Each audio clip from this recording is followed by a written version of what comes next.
We are joined by Comelec spokesperson Attorney Rex Taulianco. Good morning, Attorney. Thank you for joining us. Good morning, Ma'am Angela, Sir Diego Angela. Good morning po. Maraming salamat po. Well, perhaps can you walk us through the status of this case involving alleged illegal campaign contributions and how it reached this stage? It came from a formal complaint as stated in the report by Attorney Jesus Palsis, filed with the Commission on Elections Law Department. So per as procedure, this complaint affidavit was duly received and taken cognizance of, and now the preliminary investigation is to ensue. Magpo-proceed po ito as part of the rules of procedure ng Commission on Elections, and of course, to give due process both to the complainant and of course the respondent in this case. Attorney, di ba you conducted an initial investigation tapos parang natapos na yan. But based sa report, meron daw bagong evidence regarding this issue?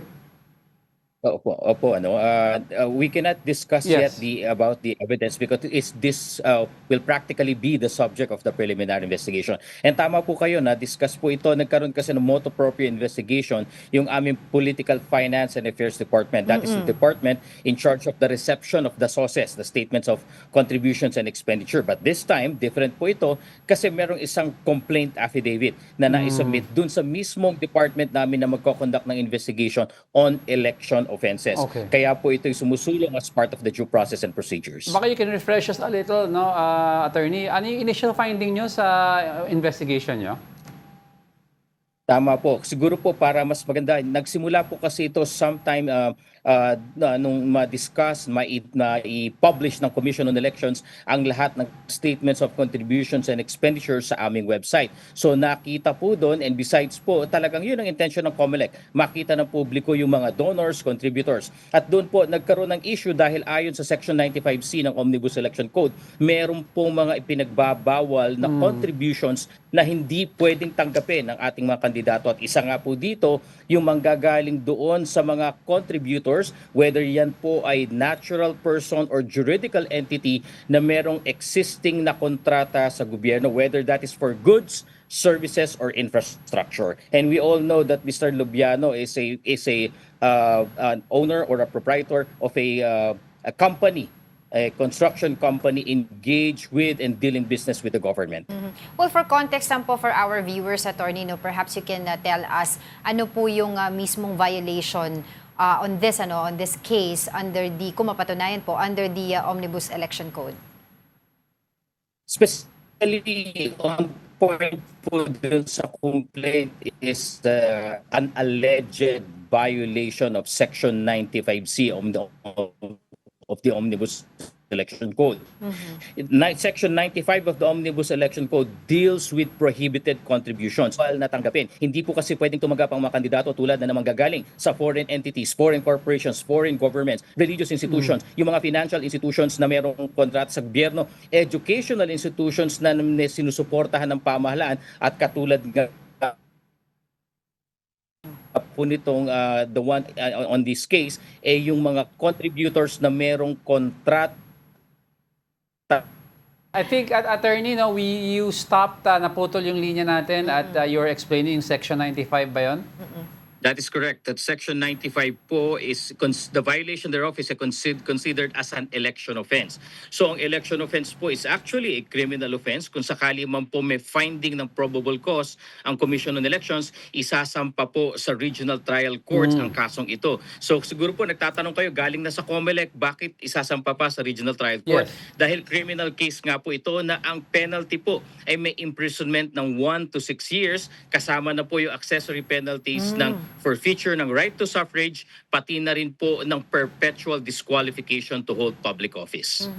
Well, sa dami po ng mga public officials na nadawit po dito sa donation, no, allegedly ng mga contractors, I was wondering, is there a possibility na lumawak pa po itong investigation na ito at madawit pa po itong mga public officials na ito?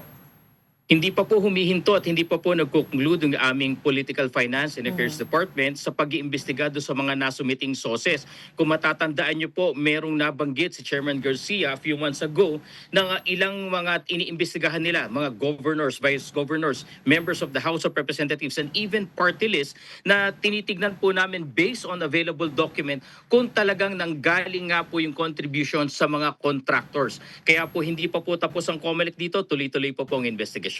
So klaruhin ko lang to, Attorney Rex, no, if let's say found guilty the person involved, in this case si Senator Chis Escudero, may prison term po ba ito?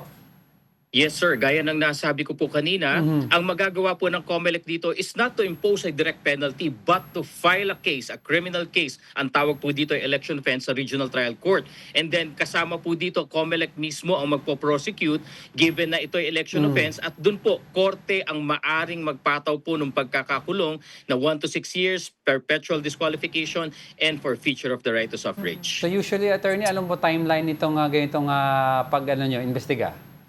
Mabilis lang po matatapos ang sa Commission on Elections bagamat hindi namin masabi na kung gaano karaming linggo. But suffice it to say na pag nabigyan po ng due process, nabigyan ng pagkakataon yung ating respondent na makasagot dun sa complaint.